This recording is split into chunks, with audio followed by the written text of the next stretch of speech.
प्रभु तेरी वाणी जीवन की रोटी, नैनों की ज्योति अंधेरा मिटाती।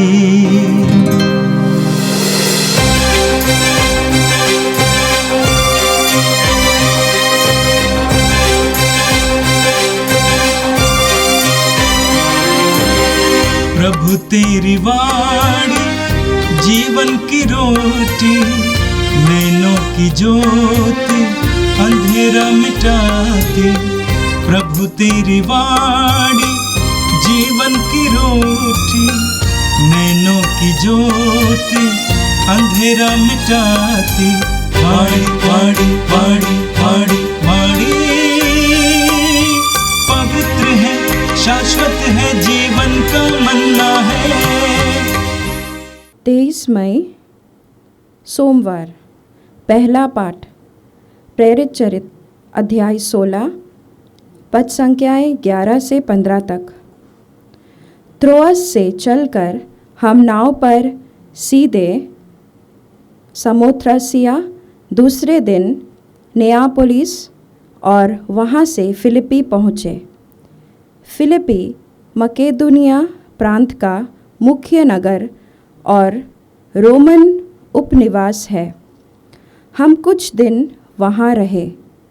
विश्राम दिवस को हम यह समझकर शहर के बाहर नदी के तट आए कि वहाँ कोई प्रार्थना गृह होगा।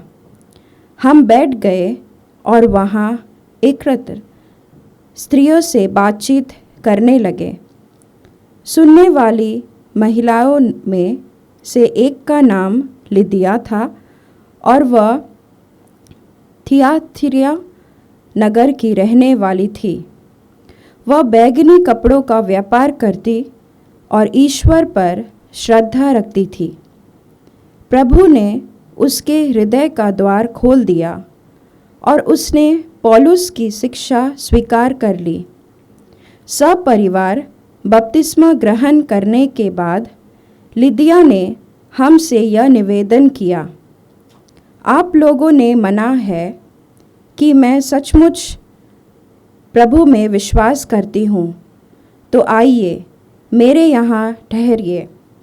और उसने इसके लिए बहुत आग्रह किया। यह प्रभु की वाणी है। संत योहन के अनुसार पवित्र सुसमाचार अध्याय 15 वाक्य 26 से अध्याय 16 वाक्य 4 तक। प्रभु यीशु ने कहा,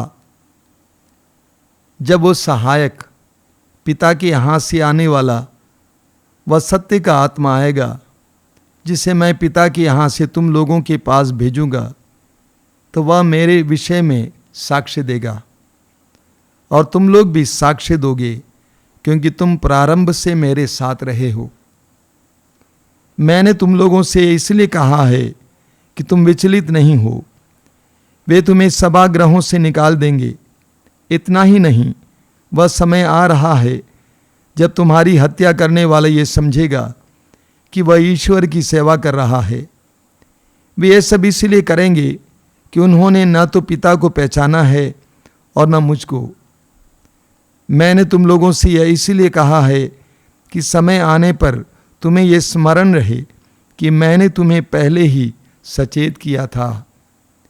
ये प्रभु का दिव्य सुसमाचार है। क्रिस्त प्रभु की जय। मेरे प्रिय भाई और बहनों, आज का पहला पाठ प्रेरित चरित्र के अध्याय 16 से लिया गया था। इन दिनों हम संत पौलुस और बरनबस के सुसमाचार यात्रा के बारे में पढ़ रहे हैं। अभी आज हमने सुना कि वे त्रोआस नामक जगह पहुंच गए हैं।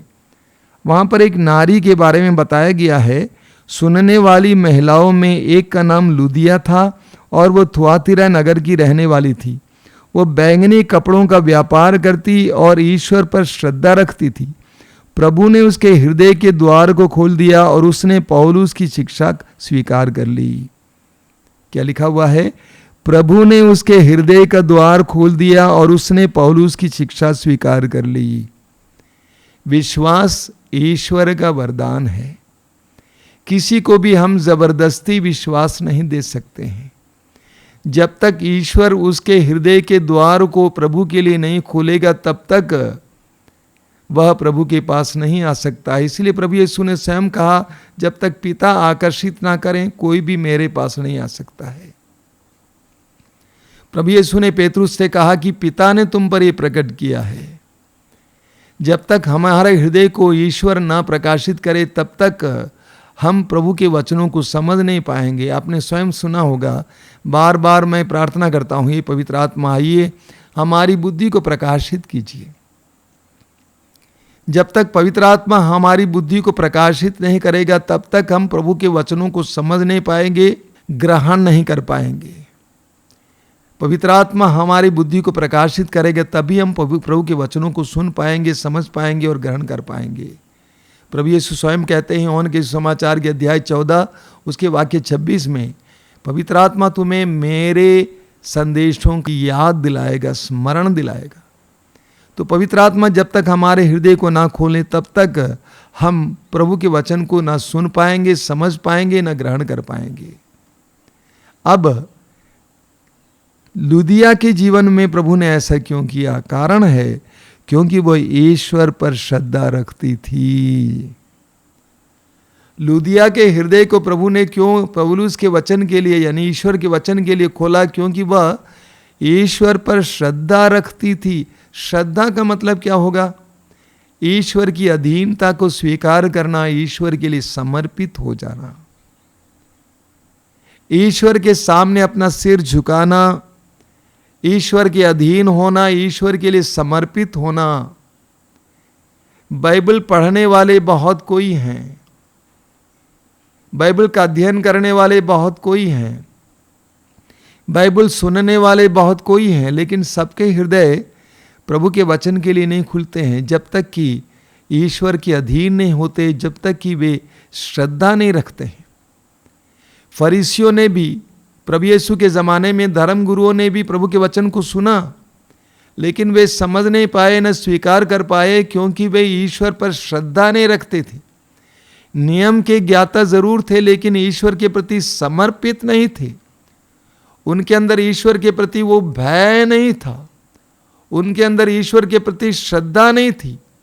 लुदिया ने प्रभु के वचन को ग्रहण किया, बाद में हम पढ़ेंगे सपरिवार उसने बपतिस्मा ग्रहण किया। उसके बाद उसने पौलुस और बरनबास से कहा कि आप हमारे यहाँ रह जाइए। ये सब तभी हुआ क्योंकि वह ईश्वर पर श्रद्धा रखती थी। मैं सोचता हूं कि इस दुनिया में बहुत सारे लोग ईश्वर के बारे में बोलते हैं, लेकिन उनके अंदर ईश्वर के प्रति श्रद्धा की कमी है, समर्पण की कमी है, भक्ति की कमी है, ईश्वर के प्रति भय की कमी है। जब यह हमारे जीवन में होगा तब पवित्र वचन हमारे जीवन में कार्य करने लगेगा, हम पवित्र वचन को समझ पाएंगे, पवित्र वचन हमारे अंदर कार्य करने लगेगा। और आज का सुसमाचार यूहन्ना अध्याय 15 अध्याय 16 से लिया गया था। हमने सुना कि प्रभु यीशु ने 2 बातें शिष्यों के सामने रखी। पहली बात कि जब पवित्र आत्मा आएगा, कैसे पवित्र आत्मा उन्हें यीशु के साक्षी बनाएगा, और दूसरा हिस्सा कि जब वे यीशु के साक्षी बनेंगे तो संसार उनके साथ क्या करेगा। हमने सुना प्रभु यीशु कहते हैं, जब वो सहायक पिता के यहाँ से आने वाला वो सत्य का आत्मा आएगा, जिसे मैं पिता के यहाँ से तुम लोगों के पास भेजूंगा, तो वह मेरे विषय में साक्ष्य देगा, और तुम लोग भी साक्ष्य दोगे, क्योंकि तुम प्रारंभ से मेरे साथ रहे हो। पवित्र आत्मा ने शिष्यों को यीशु के साक्षी बनाया।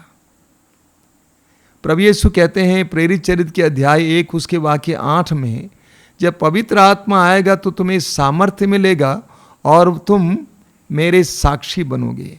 यरूशलेम में, यहूदिया में, समारिया और पृथ्वी के अंतिम छोर तक मेरे साक्षी बनोगे। पवित्र आत्मा ही हमें यीशु के साक्षी बनाते हैं। पवित्र आत्मा ही हमारे जीवन में शक्ति उंडेलते हैं। लूकस के सुसमाचार के अध्याय 24 वाक्य 49 में हम पढ़ते हैं, प्रभु ने शिष्यों से कहा कि तब तक तुम शहर में बने रहो जब तक कि तुम ऊपर की शक्ति से संपन्न ना हो जाओ। ये ऊपर की शक्ति क्या है? पवित्र आत्मा की शक्ति। हम जानते हैं प्रभु यीशु के शिष्य दुर्बल थे, कमजोर वर्ग के थे, कमजोर पृष्ठभूमि के थे। वे डर गए। जब यीशु पकड़े गए थे वे सारे शिष्य भाग गए। पेतरुस जिसने कहा कि मैं आपके लिए प्राण निछावर करूंगा, वो भी यीशु को त्याग दिया और उसने एक साधारण नारी के सामने ये शपथ खाकर कहा कि मैं यीशु नाजरी को नहीं जानता हूं।